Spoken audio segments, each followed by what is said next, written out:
इसमें दूसरा एग्जाम्पल दिया है शिवस का। शिवस जमा अत्र है। शिवस में वही नियम है कि वही सु बना और सु का हमने से बनाया और से से हमने इसका यहाँ पे ऊ जो रू है सहस्वरू का जो नियम है उसके हिसाब से इसमें रू जोड़ दिया तो ये रू बन गया। और रू के बाद में इसको फिर इसमें से ऊ को हटा दिया, ऊ का लोप कर दिया, यहाँ लोप किया है, लोप कर दिया। लोप करने के बाद में यहाँ बचता है हमारा आधार है। तो शिव में वही कंडीशन आ गई, ए आ गया यहाँ, और ये हमारा रेफ है ही, इसके बाद भी ए है। तो अतोर ये जो सूत्र था अपना अतोर प्लुता दप्लुते में कि कंडीशन क्या थी उसकी कि उसमें रेफ के पहले भी ए होना चाहिए और रेफ के बाद भी ए होना चाहिए। तो ऐसी कंडीशन आ गई। तो अब कंडीशन को अप्लाई करेंगे तो रे का क्या बनेगा, उस सूत्र के हिसाब से रे का हमारा ऊ बनेगा। तो हमने इसको ऊ बना दिया। अब ऊ बनने के बाद में हमारे ओदगुण के हिसाब से, गुण संधि के हिसाब से दोनों का एकार ऊ का जब मेल करेंगे तो गुण संधि के नियमानुसार क्या होगा, ओ हो जाएगा। तो शिवो बन गया, शिवो अत्र बन गया। अब जैसे ही शिवो अत्र बना तो कंडीशन दूसरी जाहिर होगी।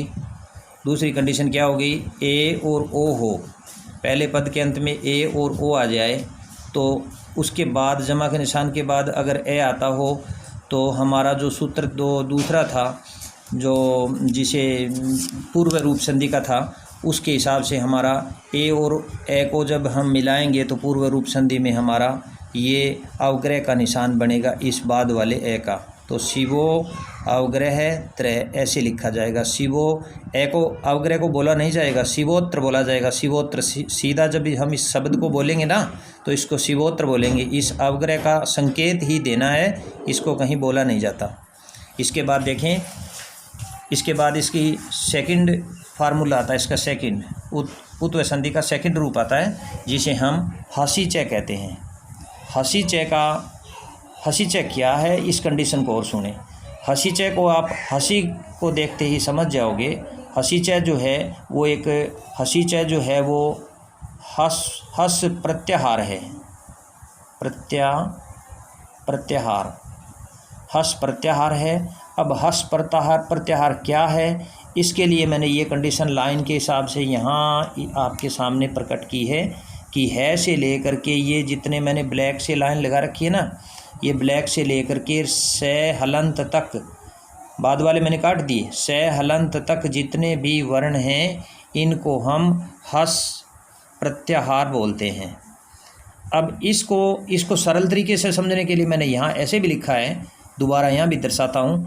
3 4 5 ये वे रे ले है, ये भी हस स्वर है, इनको हस स्वर नहीं, इसको सॉरी हस वर्ण बोलते हैं। तो हस वर्ण में क्या आएगा कि ये वर्ण हैं जो मैंने कंटिन्यूट लिख रखे हैं, ये सारे हस वर्ण हैं, इनको आप देख लेना।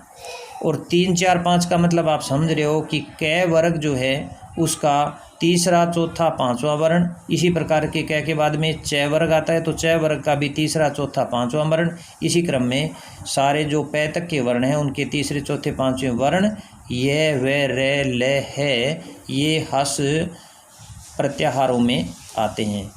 तो हसी चय का मतलब हो गया, हसी चय का मतलब मैंने ये इंडिकेटर दे के दोबारा बता देता हूँ। हसी चय का मतलब होता है हस प्रत्याहार। हस प्रत्याहार क्या हैं वो मैंने यहाँ ऐसे करके आपको दर्शाए हैं लिख करके। है से लेकर के सह तक के ये जितने ब्लैक लाइन लगा के यहाँ तक किया है ये सारे प्रत्याहार हस प्रत्याहार हैं। यहाँ भी मैंने लिखा है हस प्रत्याहार। हस प्रत्याहार को थोड़ा सा सरल समझने के लिए मैंने 3 4 5 यह वे रे ले है लिख करके आपको दर्शाए कि इनको हम हस प्रत्याहार कहते हैं। और ये अपना सूत्र था पहला, ये कंडीशन पहली थी। अतोर प्लुता दप्लुते जो सूत्र है इसमें क्या कंडीशन थी, ए होना चाहिए और रेफ के बाद ए होना चाहिए, यही कंडीशन समझाई थी मैंने आपको पहले। तो इसमें रेफ का ओ बनता है। और हसीचय सूत्र में क्या कहता है, हसीचय सूत्र में ये कहता है कि रेफ से पहले ए होना चाहिए लेकिन बाद में हस होना चाहिए। अब तुम फिर ये दोबारा दोहरा देता हूँ आपको कि हस कहते हैं, ये जो प्रत्याहार मैंने बताए हैं आपको ये सारे के सारे हस में आते हैं। तो कहने का मतलब ये है कि ए के बाद जब रेफ आए रेफ के बाद, जमा के निशान के बाद हस वर्ण आना चाहिए। जब हस वर्ण होगा तो भी उसका ऊ बनेगा, ऐसा पाणिनि ने अपने सूत्र में लिखा है। अब इसके हिसाब से जो है मैंने नेक्स्ट पेज पे इसके एग्जाम्पल लिखे, देखें। ये एग्जाम्पल है शिवः प्लस वंदे।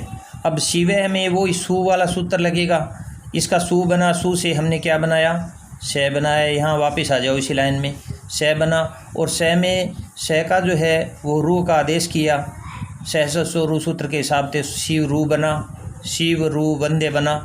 और उसके बाद में ये यहाँ इससे पहले लिखा है मैंने शिवस, ये जो शिव है प्लस वंद है, तो इसमें वह जो है ना वो हसीचय वाली बात है, हस है, हस प्रत्याहार है। ये मैं आपको बता देता हूँ। शिव है विसर्ग जमा का निशान और उसके बाद में हस प्रत्याहार है। तो नियम में वही पुराने वाली जो बात है उसको समझें।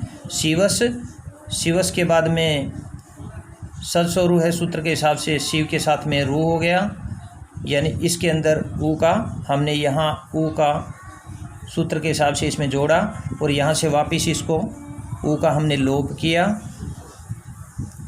पहले सदसो सूत्र के हिसाब से जोड़ेंगे, और जोड़ने के बाद जब रू बन गया तो रू का हम लोप करेंगे। लोप करने के बाद में ये रेफ वाला रे हमें प्राप्त हो गया।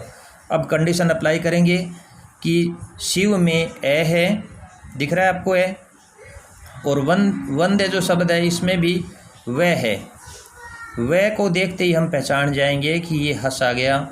तो एक तरफ तो ए है, दूसरी तरफ हस है, और अतोर प्लुता दप्लुते सूत्र में दोनों तरफ ए था, रेफ के दोनों तरफ, एक तरफ भी ए था और दूसरी तरफ भी ए था।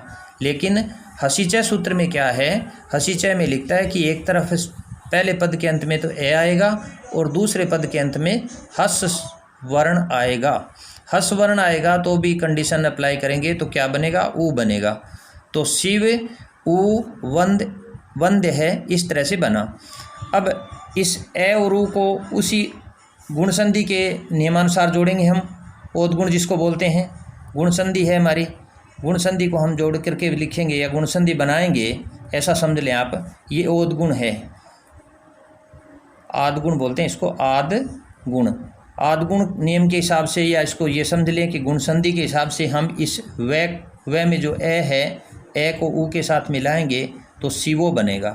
तो शिवो वंद हमारा पूरा संधि का शब्द बना।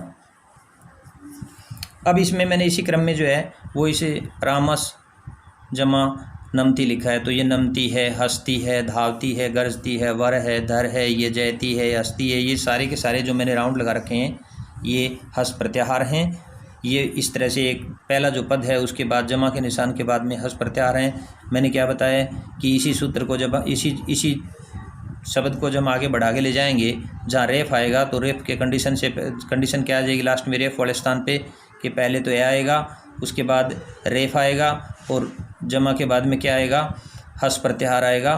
तो भी हमें इसका नियम के हिसाब से ऊ बनाना है, ऐसा मैंने पहले वाले एग्जाम्पल में समझाया। इसी तरह से ये दिए हुए हैं, 2020 के पेपर में ये दिया हुआ आया था, राम है जमा हस्ती। तो ये हस अपना जो हस सूत्र है ना, हसीचय जो है उस सूत्र के हिसाब से ये एग्जाम्पल दिया हुआ था 2020 वाले पेपर में, और उसी हिसाब से मैं ये 2 4 5 7 ये मैंने लिख करके दिखाए। आप इनको जो मैंने फार्मूला बताया है उसके हिसाब से समझ करके कर सकते हैं।